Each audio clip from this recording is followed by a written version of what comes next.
Son despised dad with dementia. Babe, I'm freaking tired and exhausted right now, Daniel lamented over the phone. He was on a call with Laura, his girlfriend. Daniel was standing before the window in his bedroom. His eyes scanned every passerby on the street. He was hoping he would catch his dad lurking around. For the past 8 hours, Daniel buried himself in work. Today, he was determined that nothing would stop him from working because his job mattered to him as much as his dad. To prevent the old man from throwing tantrums, he gave him some sleeping pills. Despite the sleeping pills, his dad woke up and snuck out of the house. Daniel, it's been 8 hours already. I hope nothing happens to your dad. No matter what happens, he's still your dad. You should keep an eye on him more often. Laura softly chided Daniel, ruffling his blonde hair frustratedly and pacing around. Daniel complained bitterly. Laura, he's been gone since morning. I don't even know where to start looking for him. Take a deep breath. Take a deep breath, babe. Breathe in, breathe out. Daniel takes in a generous amount of air and exhales out while trying to find calmness in his body. Good. Do you feel better? I do. Thank you, baby girl. I'd do anything to take the stress off you. Meanwhile, where did you find him last time when he was missing? At the lake. I think you should start from there. If he isn't there, then check his favorite spots with your mom. He should be somewhere he's fond of. True. Thank you so much. I'll head out and find him after I tidy up. Take it easy on yourself, babe. I love you. Bye. I love you too. Bye. After hanging up, Daniel tapped his feet on the ground in frustration. He looks at the stack of documents on the table and sighs. Within the last 8 hours, he was able to work on more than half of the documents, and he was certain that with little disturbance, he would complete his pending jobs today. Yet his dad had gone missing again. Unable to control his anger anymore, he pounded the table and lamented. I'm freaking tired of this. Am I going to work or not? When will this freaking quarantine end? I'm exhausted from looking at him all day long. Why won't he just stay put? Damn it. He throws on a faded blue polo and jeans.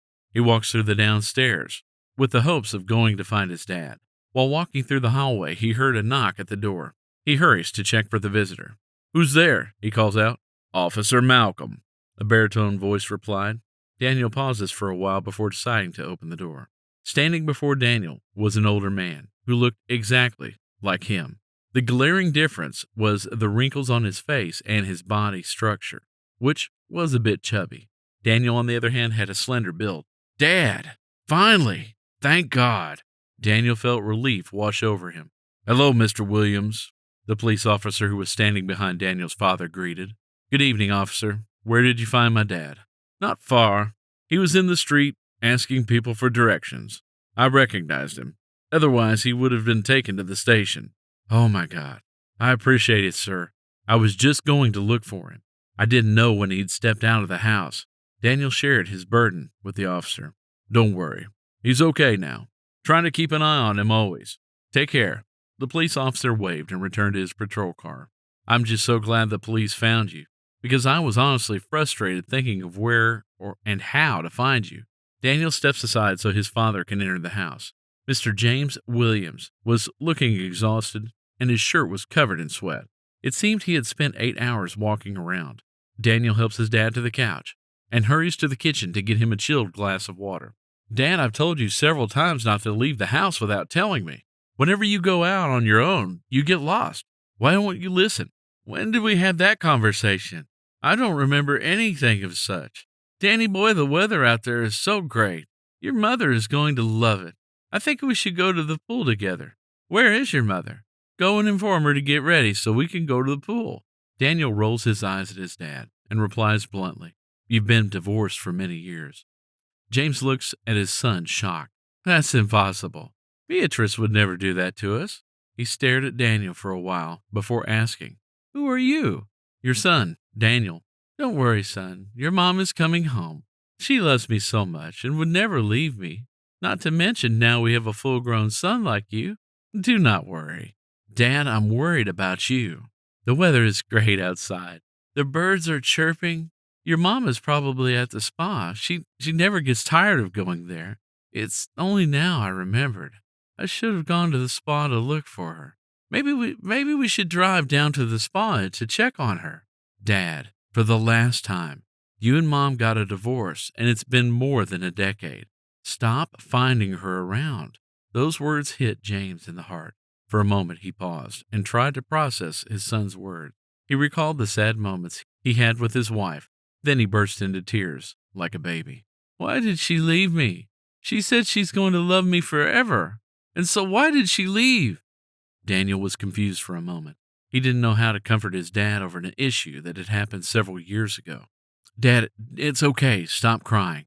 You should focus on your health now and take good care of yourself. Why don't you wear the GPS I bought you? Why don't you take your phone with you? I turned on the location in it. I put the GPS in your belt. You're not wearing them. A phone? I don't like it. It is burdensome to take it along with me. Whether you like it or not, you have to take it with you. How many times have you gotten lost this year? My God, this is the 20th or 30th time. I lost count, Dad. Next time you're going to get lost forever. Smiling sheepishly, he replied, Don't worry. I always find my way home. Daniel could not help but glare at his father. But every time I have to look for you for days. I have a job, by the way. Am I going to work or not? I'm not your babysitter. I have so much work I need to complete, and you are not even helping. After yelling at his dad, Daniel felt like he'd gone a little bit overboard. He was about to apologize when his dad asked him a question that further triggered his anger. Where is my son? Daniel felt his head throbbing. He knew if he continued the conversation with his dad, his blood pressure would definitely shoot up. Enough! Did you turn on stupid mode again? Daniel, what are you talking about? Why are you raising your voice at me? Where's your mom? Go call her, else we won't be able to watch the beautiful scenery outside. Dad, enough! I'm tired! Why do you ask so many questions? Why can't you just sit at home? For the last time, Mom is no longer with us. Jeez! I feel like I'm going crazy. I'm going to dump my project because of you. James looks at Daniel and smiled. His eyes were filled with admiration, but Daniel felt he looked stupid because he was currently pissed at his dad. Yet the culprit had the guts to smile. I hate your smile. I hate your dementia. I hate you for acting this way. I hate you. Despite Daniel's emotional outburst, the smile on James's face remained intact. He stared at Daniel like an interesting movie character. His calm and soothing voice permeated the room. Danny, calm down. Mom will be home soon. The constant emotional changes from James is not something Daniel could easily adjust to. One minute his dad remembers everything. The other minute, he had forgotten the face of his son, forgotten he had divorced his wife. And worse is the fact that he cries like a baby when he remembers the tragic event. The whole drama was worse than taking a roller coaster ride for Daniel. He just wished he could walk away from everything. Daniel gets up and walks into the kitchen. His father gets up from his seat and sadly goes to his room. Daniel stands in the kitchen, feeling uncomfortable because he raised his voice at his father. He was lost in thought when he heard footsteps from the hallway. He sighed and took a deep breath, probably preparing for the incoming drama. When he looked at the door, he saw his father's frail figure entering the kitchen, and for the first time, he realized his dad was looking older than usual. James was clutching at a red diary in his hand, and he looked a bit unsettled. He hands the diary to his son. Dad, what's this?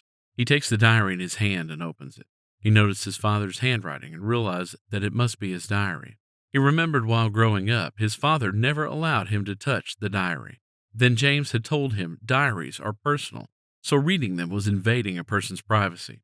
He looked at his father, demanding an explanation. Page 43. Read it. Daniel searches for the page, and after finding it, he starts reading. Today my Daniel was 4 years old. We took him to the amusement center. Not Disneyland, but something similar. After 40 minutes of our stay, our curious mister got lost. Again. My wife was too scared and cried all along, and I tried to calm her down. This is the third time in 6 months that our little hero is getting lost. I love his courage, by the way. He looks and goes only forward. I think this is a great quality that a person should have, like Christopher Columbus. And every time he got lost, I felt I lost some part of my heart. But every time he was found, I was on top of the world, as if he was born again. Every time some park employee or police officer found him, I ran to him, wrapped my arms around him, and gave him a long bear hug. Every time I hope he doesn't get lost again. And I'm also ready to meet him every time with wide open arms if he does. Daniel looks at his father, and tears are coming from his face.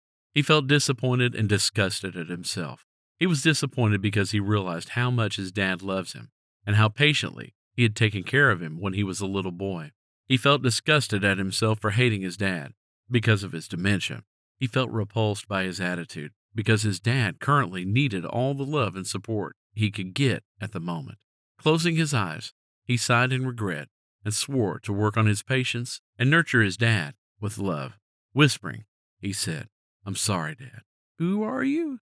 Daniel was stumped for a moment. Then he burst into laughter. "I'm your damn son." "I'm kidding." James smiles at his son, and Daniel hugs him tightly. When people age, they become like children. And with dementia, people act more than children. Remember all people have done for you before you raise your voice at them. Love heals all things. Repay everyone with love and nurture them tenderly.